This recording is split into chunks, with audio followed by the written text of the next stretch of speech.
Once upon a time, in the heart of a noisy and dusty Nigerian town where people rose before the sun to begin their hustle, and the air often smelled of pepper, sweat, and burning firewood, there lived a young girl named Ngozi, who was just 13 years old but had already experienced more pain than many adults could ever understand. Ngozi was widely known across the town, not because she caused trouble, or because she was loud and restless like some other children her age, but because every morning, without missing a day, she walked the busy roads and narrow alleys balancing a wide tray of steaming hot-boiled eggs carefully arranged on her head. By 5 a.m., while most children were still tucked under old mosquito nets or wrapped in faded wrappers snoring beside their parents, Ngozi was already on her feet in the dim corner of the one-room house she shared with her mother and two younger brothers, preparing for the long, tiring day ahead. Their small home was barely standing, made from sun-dried mud bricks, with a rusted zinc roof full of holes that welcomed both the rain and rats with no apology. Whenever it rained, Mama Ngozi and her children had to use old bowls and broken buckets to catch the water dripping from the roof, praying that it wouldn't soak the only mat they all shared at night. Mama Ngozi had been struggling to keep the family afloat. With no formal education or skill, she started frying akara at the roadside, waking as early as 4 a.m. to fetch water, light her charcoal stove, and begin her small business. The money she made barely covered food, not to talk of rent, school fees, or hospital bills. So, when Ngozi reached the age of 10, she began to help. At first, she would only carry a small bowl of boiled eggs around the compound to see if any neighbors wanted to buy. But as the situation worsened, it turned into a full-time hustle. Her tray grew heavier, her routes became longer, and school became a dream that slowly slipped from her small fingers. Ngozi's mornings were always the same. She would light a tiny stove at the corner of their room, carefully boil the eggs fetched with water from the nearby well, peel them while they were still hot, and then dip each one into a spicy red pepper sauce her mother prepared the night before. She would wrap the eggs in small transparent nylons, arrange them neatly on a stainless steel tray, and cover them with a cloth to keep them warm. Before leaving, she would look over at her two brothers still curled up on the mat, their stomachs growling from hunger, their faces pale from malaria and malnourishment.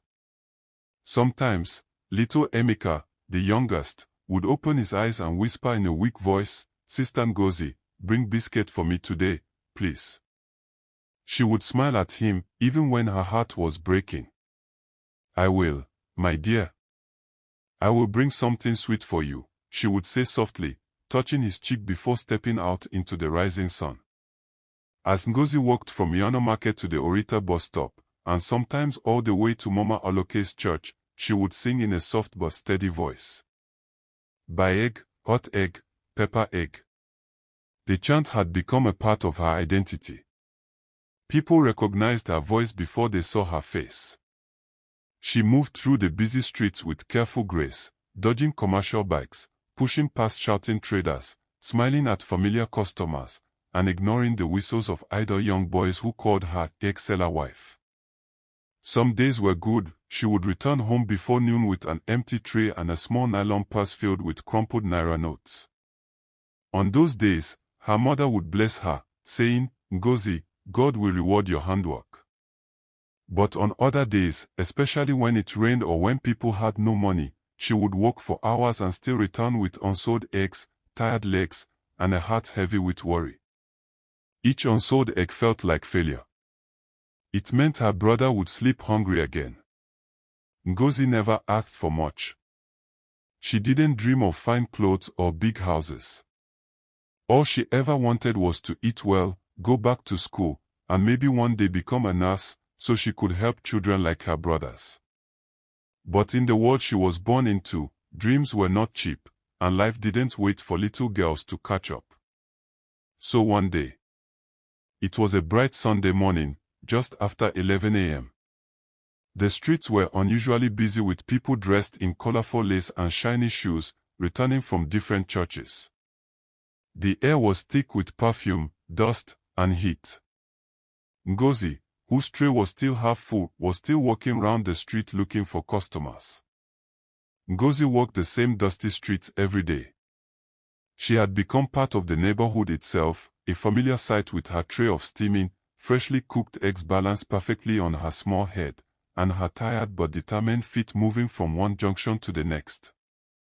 Life had taught her not to expect kindness from people, so when a man in a clean car rolled down his window that afternoon and called out to her gently, she paused, unsure. The man was neatly dressed, smelling of perfume and money. He wore a white native outfit that looked so clean it almost glowed in the dying sunlight. His shoes shined like mirrors, and his wristwatch sparkled like something from a rich man's dream. He looked young, not too old, maybe in his early 30s, with a low haircut and a well-trimmed beard that gave him the face of someone who had seen success. His smile was wide and warm, the kind that could melt away doubt. And his voice, deep and soft, sounded like music wrapped in honey. "Small madam, come here. Let me buy from you," he said, waving gently from the car. Ngozi hesitated for a moment, holding the tray tighter. She was used to customers shouting at her, bargaining rudely, or chasing her off like a beggar. But this man didn't shout. He didn't look angry or suspicious. He even smiled as if he had known her for years. Her feet took a cautious step forward, and before she knew it, she was standing beside the open window of his black Jeep. "You sell egg, ABI?" he asked, eyes fixed on her like she was something he had been looking for. "Yes, sir," she said quietly, wiping the sweat off her forehead with the edge of her wrapper. He bought 2 eggs and gave her a 1,000 Nigerian nairas note, waving off her attempts to look for change. "Keep it," he said with a smile. "Life no easy for person like you." Her eyes widened. It was more than 2 times what the eggs cost. She mumbled thank you over and over again, her small voice filled with surprise. He asked her name, and she told him. "Ngozi," she said shyly. Ngozi. Beautiful name." "My name is David," he lied with ease. "I walk around here. I will be seeing you often." From that day forward, she began to see him often. Not every day, but enough times to remember his car, his scent, and that calm voice that never raised itself. He would appear in the evening when her tray was still half full, always waving her over and buying more than he needed. Sometimes he bought without even eating, always giving her more money than the eggs were worth. Ngozi started to believe he was sent by God. At home, her mother even prayed for him, thanking God for the angel that now helped their struggling family in small but mighty ways. But what Ngozi and her mother didn't know was that behind that calm voice and perfect smile, David, whose real name was Apostle Ezekiel Oak, was not just a man of God, but a man deeply swallowed by darkness. Apostle Ezekiel had not always been evil. Years ago, he was just another preacher trying to grow his small ministry in a rented hall. He started with a clean heart and a real desire to serve, preaching in markets, praying for the sick, laying hands on the poor, and helping widows with food. But the world had changed around him, and the streets were no longer fair to the honest. Other churches around him grew rich and popular overnight, performing what looked like real miracles, attracting politicians, celebrities, and social media fame. His heart began to envy. He watched men who once called him brother build giant cathedrals, buy flashy cars, travel abroad, and sit with governors. He too wanted that life, the large crowd, the power, the headlines. But the slow pace of his growth left him bitter, desperate, and ready to do anything. It started with a meeting, a secret gathering of certain men of God who introduced him to a strange prophet that never smiled. In a dark candlelit room, the prophet told him, if you want to rise above them all, you must feed the altar with pure blood. Not just any blood. Innocent. Untouched. Young. Ezekiel hesitated at first, but when he saw how others who followed the same path exploded in wealth and fame, his conscience began to weaken. He said yes. They told him to wait for the right time, to find a child whose soul was still clean. He was told not to force it, not to rush. Let the offering come willingly, they said. Let her trust you, so that her fear will break the heavens when you strike.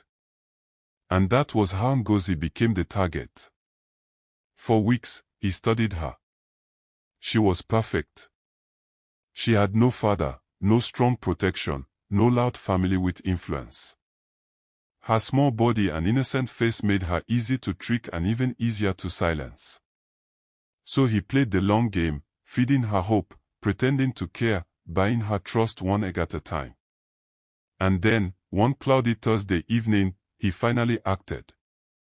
Ngozi had been walking home late after a very slow sales day. Her feet ached, her stomach was empty, and her tray still held many eggs. Rain was threatening, and the sky had turned a deep gray. Suddenly, as if sent from heaven, Apostle Ezekiel's jeep pulled up beside her again. He rolled down the window, wearing the same smile, his voice just as calm. "My sister," he said, "come inside. It's going to rain. Let me drop you close to your house." Ngozi paused. She had never entered his car before, but he had been kind for so long. He never asked for anything weird. She thought he was a friend, maybe even a brother sent by God. So, she obeyed. She entered the car. That was the last time anyone saw her alive. Inside the car, the music was soft gospel. He didn't speak much, just smiled and said, "You will help me drop something small at the church on the way. My boys are waiting there." Ngozi nodded, not suspecting anything.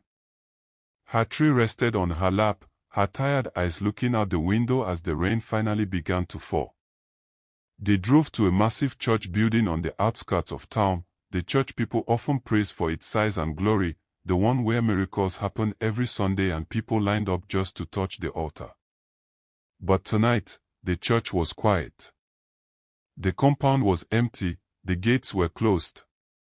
"I have the keys," he said with a smile. "Come down, let me just collect something inside." She followed him into the giant church. Inside was dark. Too dark. Ngozi stood still by the door, unsure. "Sir," she called. He did not answer. Instead, he walked slowly to the pulpit, knelt for a brief moment, then turned back and smiled at her, but this time, there was no warmth. His eyes had changed.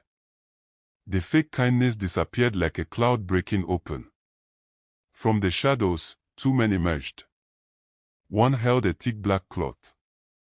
The other carried a small wooden bowl covered with white symbols. Ngozi's legs began to shake. Her tray fell to the floor with a loud crash, and boiled eggs scattered across the marble tiles. "Sir, what is happening?" she asked, her voice trembling. But by then, it was too late. The men grabbed her quickly, muffling her screams with the black cloth. She kicked, she scratched, she tried to run, but her strength was no match for theirs. Her head hit the floor hard, and everything turned black. She woke up later in a dark pit. It was cold. Her hands and legs were tied. Above her was the altar of the church. Candles flickered around its edge. The prophet who never smiled stood beside Apostle Ezekiel, chanting something ancient, something that made the air grow thick and the walls of the church vibrate. Apostle Ezekiel stood, staring at her. His eyes looked lost, but his lips moved with determination. "I'm sorry," he whispered. "But your blood will build this ministry higher than any other." Ngozi screamed as the prophet poured red powder over her body. She cried for her mother. She begged. But no one listened. Then the blade came down. And just before the light faded from her eyes, she heard the prophet say, "The blood of the innocent will bring down angels." And the church floor was sealed. Ngozi's body was buried beneath the altar of the fastest growing church in the city. Days passed. Then weeks. Mama Ngozi's heart broke slowly, piece by piece. She searched everywhere. From markets to hospitals, from police stations to churches. She walked for miles under the sun, begging strangers for any sign of her daughter. She cried at police stations, but the officers didn't care. They laughed, saying, maybe she don't run follow boy. And in the heart of the city, Apostle Ezekiel's church grew bigger. Every Sunday, people gathered in thousands. Miracles happened. Money flowed. Power increased. But beneath it all, under the holy altar where people shouted, Amen, something was not at rest. Ngozi's blood had soaked the foundation. Her cries still echoed under the polished floor. And her spirit was not sleeping. She was waiting. Waiting for the night when the silence would break. And her revenge would begin. Weeks passed like shadows in the life of Mama Ngozi. Each new day came not with hope, but with deeper sorrow that pressed on her chest like a grinding stone. Every morning she woke up, her eyes already full of tears, because even in her dreams, she saw Ngozi walking away with her tray of eggs, smiling back at her one last time, only to disappear into thin air. Her heart was no longer whole. The house felt colder without Ngozi's soft voice waking them up early for market. Her siblings, Chioma and Emeka, grew quieter each day, their laughter gone, replaced by long silences and empty stares. The little joy that once remained in their one-room apartment had been swallowed by pain, and their home became a place of endless waiting, waiting for news that never came, for justice that never arrived, for a daughter who never returned. Everywhere Mama Ngozi went, she held her daughter's photo. She would stop people on the road, asking if they had seen her. She went to markets, to street corners, to motor parks, even to churches. But no one had answers. Some people said maybe Ngozi ran away. Others whispered that maybe she had joined bad company. Some even told her to just accept it and move on. But how could she move on? How could a mother move on from the child she carried in her womb, the child she trained with suffering, the child who never even lived long enough to enjoy life? At night, when the children were asleep, Mama Ngozi would kneel on the bare floor, clutching her daughter's wrapper and crying until she could no longer breathe. God, please, she would whisper, her voice shaking. If nobody can help me, you can. I don't have power, I don't have money, I don't know any police or judge, but you are the God of the poor. You see everything. You see what they did to my Ngozi. Please, please, fight for her. She fasted. She prayed. She cried. She believed. And while the world moved on, something was beginning to move in the shadows, something strange, something unnatural. Something was waking up inside the very place where her daughter had been buried alive, the church. At first, the signs were small. Too small for the world to notice, but big enough to shake those who experienced them. One Sunday night, Brother Silas, one of the church cleaners, stayed back late after service to tidy the pulpit area. As he swept, the light suddenly flickered. He paused, looking up, then blamed it on NEPA. But just as he bent to continue, he heard something, a soft, trembling voice, almost like a whisper floating through the air. Buy egg, hot egg, fresh egg, come and buy. He stood up immediately. His eyes scanned the entire church. There was no one. Who they talk, he called out, but the only answer was silence. He waited for a few minutes, then quickly gathered his things and rushed out of the church, not even locking the door behind him. The next day, he told a few members about it. They laughed. You dey watch too much Nollywood, one said. Now your ear they deceive you. He laughed with them, but inside, he knew what he heard. The next week, it happened again, but this time to Sister Rebecca, one of the choir leaders. She had come to the church around 11 p.m. to collect something she forgot after evening rehearsal. As she entered the main hall, she heard it, clear, strong, and close.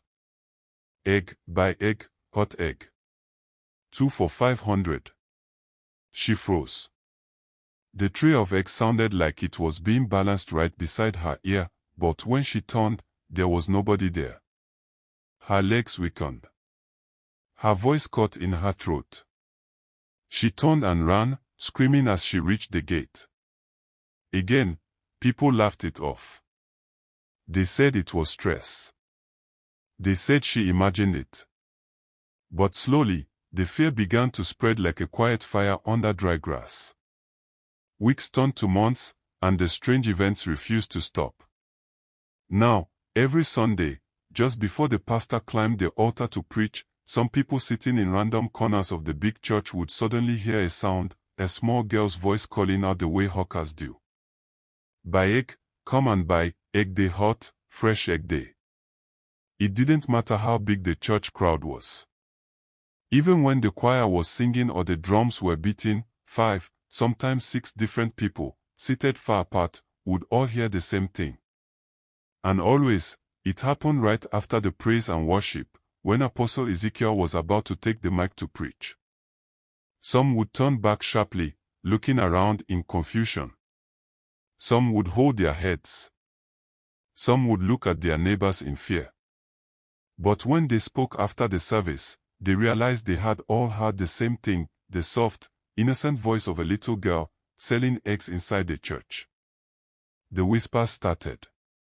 First among members. Then it spread to visitors. Then it reached the streets. People began to ask questions. Why egg voice the church? Who be that small girl? Or be no ghost? At first, the pastors denied it. That is the devil trying to distract the children of God, they said. Ignore it. But it continued. And it got worse. One night, Brother Chinedu, one of the instrumentalists, stayed behind to rehearse after midweek service. He was playing the keyboard alone when he felt someone watching him. He turned, but no one was there. He continued playing, but then the air around him grew cold, too cold for a Nigerian night. He heard soft footsteps behind him. Then the smell of boiled egg filled the room. He stood up slowly, and as he turned, he saw it, just for a second. A small girl in a torn dress. Her face pale, her eyes black and hollow. Her feet hovered above the floor. And on her head was a tray of eggs, cracked, steaming, rotten. He screamed and fainted on the spot. The next morning, he resigned from the church. That was the day rumors became fear. People started talking everywhere.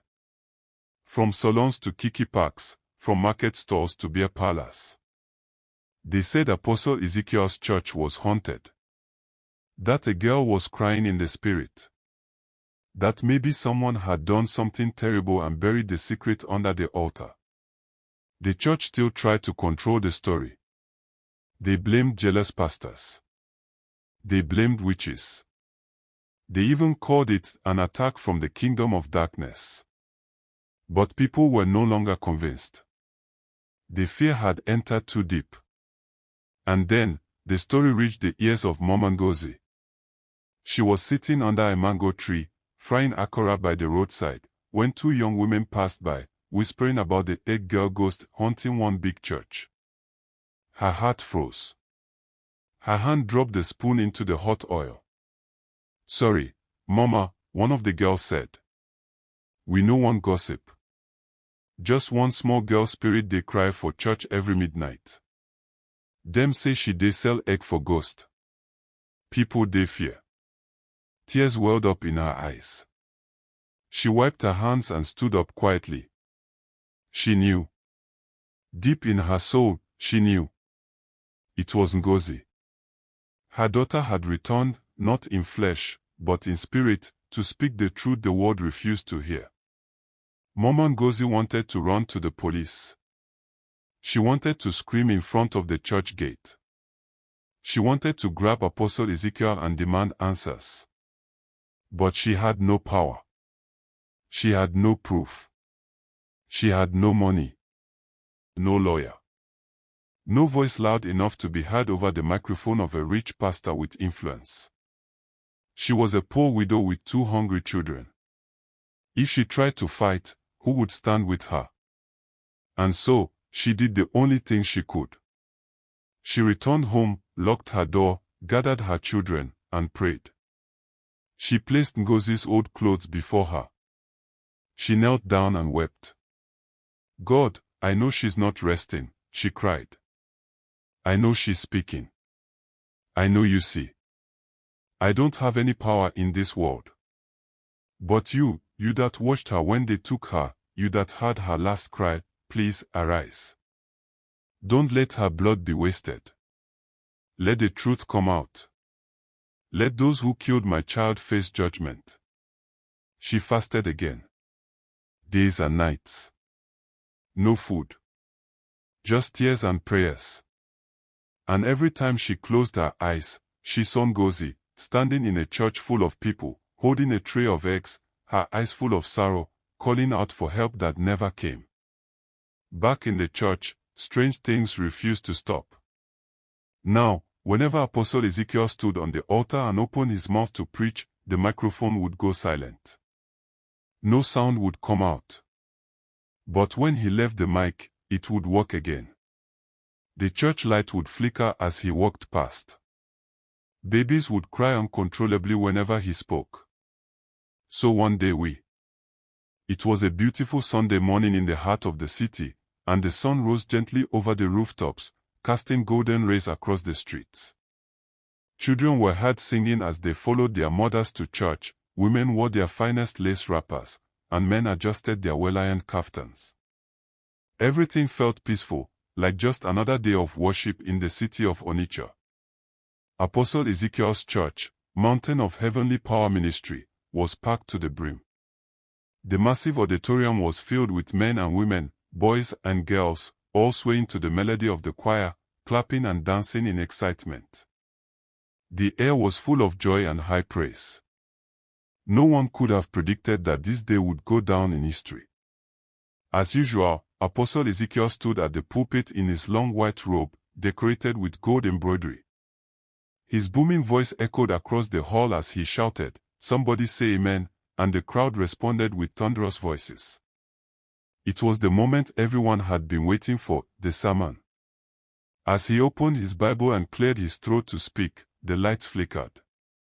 The microphone let out a sharp screech and suddenly, the atmosphere changed. The air became cold, unusually cold for a typical sunny day. People looked around, confused, some whispering to their neighbors, "Is Nipper playing games again?"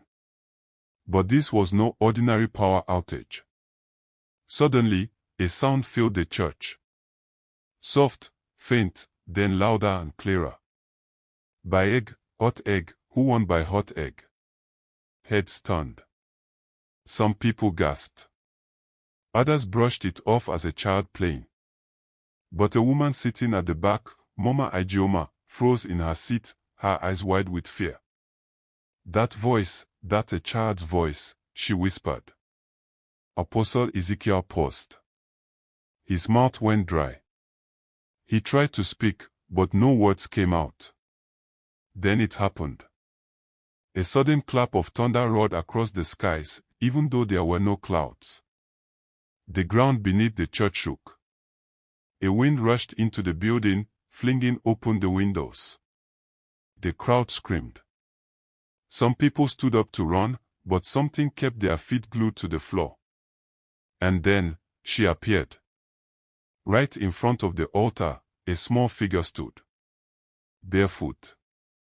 Wearing a torn dress. Her tray of cooked eggs balanced perfectly on her head, just like she used to carry it when she was alive. It was Ngozi. Her eyes burned like fire, glowing with pain, anger, and bitterness. Her skin was pale, but her presence was powerful. Only one person saw her clearly. Apostle Ezekiel. The mighty man of God who had buried her alive. The moment he saw her, his strength failed him. His knees buckled and he fell with a loud thud. "Please," he screamed, lifting his trembling hands in the air. Don't kill me, I beg you. The congregation was shocked. They turned to each other in confusion. Who is he talking to? They asked. What's going on? But Ngozi was standing right there, her eyes locked on the man who had ended her life. Confess, her voice echoed, soft but full of thunder. Tell them what you did. Tell them how you used me for ritual. Tell them where you buried me. A loud lightning strike followed her words, hitting the pulpit. The wooden stage cracked down the middle. The church was in chaos. People were crying, others running toward the exit. Some collapsed in fear, holding their children tightly.